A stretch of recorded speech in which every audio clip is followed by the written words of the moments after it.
Hello friends और आपका बहुत बहुत वेलकम है हिस्टोरिया चैनल के एक और नए वीडियो में। इस वीडियो में हम लोग चाणक्य नीति का 8वां अध्याय 8th चैप्टर डिस्कस करेंगे। तो स्टार्ट करते हैं पहली नीति से।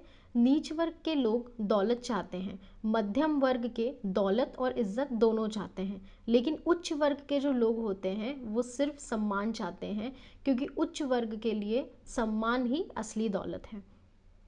अगली नीति पर चलते हैं। दीपक अंधेरे का भक्षण करता है, इसीलिए काला धुआं बनाता है। मतलब वो दीपक जो है अंधेरे को खाता है, इसीलिए उसका जो धुआं होता है वो काले रंग का होता है। इसी प्रकार जब किसी भी अन्न को हम खाते हैं, मानिए अगर हम लोग सात्विक खाना खाते हैं, राजसीय खाना खाते हैं, तामसिक भोजन अगर हम लोग करते हैं, उसी प्रकार के विचार हम लोग उत्पन्न करते हैं। तो चाणक्य इसमें हमारा जो आहार है उसका हमारी मानसिकता पे, हमारी सोच पे क्या असर पड़ता है उसको बताते हैं। चलते हैं अगली नीति में। हे विद्वान पुरुष, अपनी संपत्ति केवल पात्र को ही दे और दूसरों को कभी ना दे। पात्र मतलब जो एलिजिबल हैं, जो डिजर्विंग हैं, जो वर्दी हैं आपकी वेल्थ के, सिर्फ उन्हीं को दे।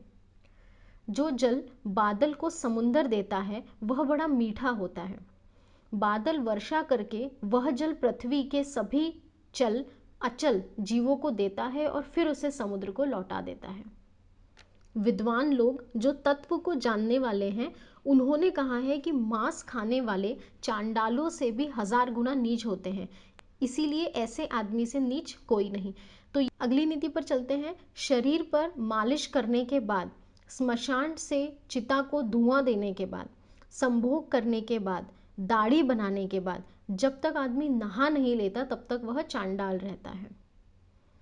जल अपच की दवा है। जल चैतन्य निर्माण करता है, यदि उसे भोजन पच जाने के बाद पिया जाए तो।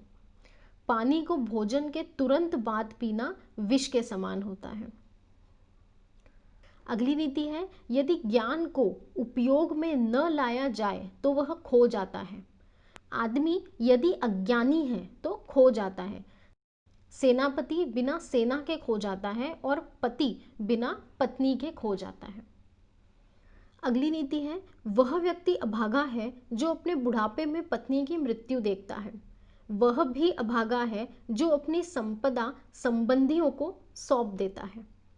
वह भी अभागा है जो खाने के लिए दूसरों पर निर्भर होता है। अगली नीति में आचार्य चाणक्य बताते हैं कि यह बातें बेकार हैं। क्या बातें बेकार हैं बताते हैं कि वेद मंत्रों का उच्चारण करना, लेकिन निहित यज्ञ कर्मों को ना करना। यज्ञ करना लेकिन बाद में लोगों को दान देकर तृप्त ना करना। पूर्णता तो भक्ति से ही आती है, भक्ति ही सफलताओं का मूल है। अगली नीति है, एक संयमित मन के समान कोई तप नहीं, संतोष के समान कोई सुख नहीं, लोभ के समान कोई रोग नहीं, दया के समान कोई गुण नहीं। अगली नीति में आचार्य चाणक्य क्रोध यानी कि एंगर के बारे में बताते हैं। क्रोध साक्षात यम है। तृष्टता नरक की ओर ले जाने वाली वैतरणी है। ज्ञान कामधेनु है। संतोष ही तो नंदनवन है। अगली नीति में चाणक्य कहते हैं, नीति की उत्तमता ही व्यक्ति की सौंदर्य का गहना है।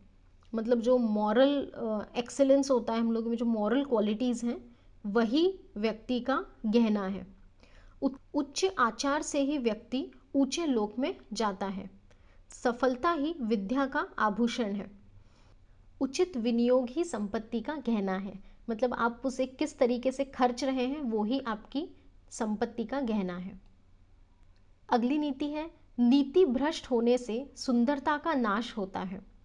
हीन आचरण से अच्छे कुल का नाश होता है। पूर्णता न आने से विद्या का नाश होता है। उचित विनियोग के बिना धन का नाश होता है। जो जल धरती में समा जाए वो शुद्ध है। परिवार को समर्पित पत्नी शुद्ध है।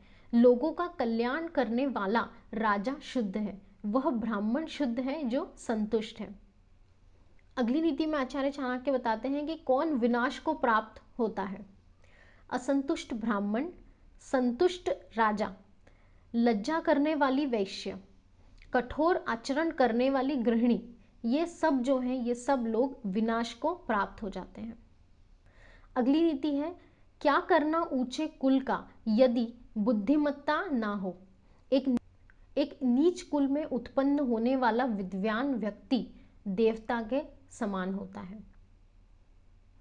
अगली नीति है कि विद्वान व्यक्ति जो होता है लोगों का सम्मान पाता है। विद्वान अपनी विद्वत्ता के लिए हर जगह जाना जाता है, उसका हर जगह सम्मान किया जाता है।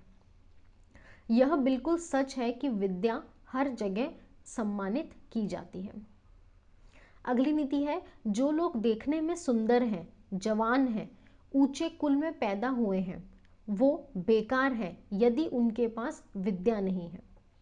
यह धरती उन लोगों के भार से दबी जा रही है जो मांस खाते हैं, दारू पीते हैं, बेवकूफ़ हैं, वे सब आदमी होते हुए भी पशु हैं। तो यहीं पे हमारा ये वीडियो एंड होता है। चाणक्य नीति के 8वें अध्याय में से सबसे अच्छी नीति आपको कौन सी लगी हमें कमेंट सेक्शन में ज़रूर लिख के बताइएगा। नेक्स्ट वीडियो जो रहेगा हमारा 9th चैप्टर का रहेगा, उसे भी आप ज़रूर देखिएगा। संपूर्ण चाणक्य नीति के बाकी अध्यायों को देखने के लिए आप हमारी प्लेलिस्ट को विजिट कर सकते हैं। वीडियो को लाइक, कमेंट और शेयर करना बिल्कुल मत भूलिएगा। मिलते हैं अगले वीडियो में।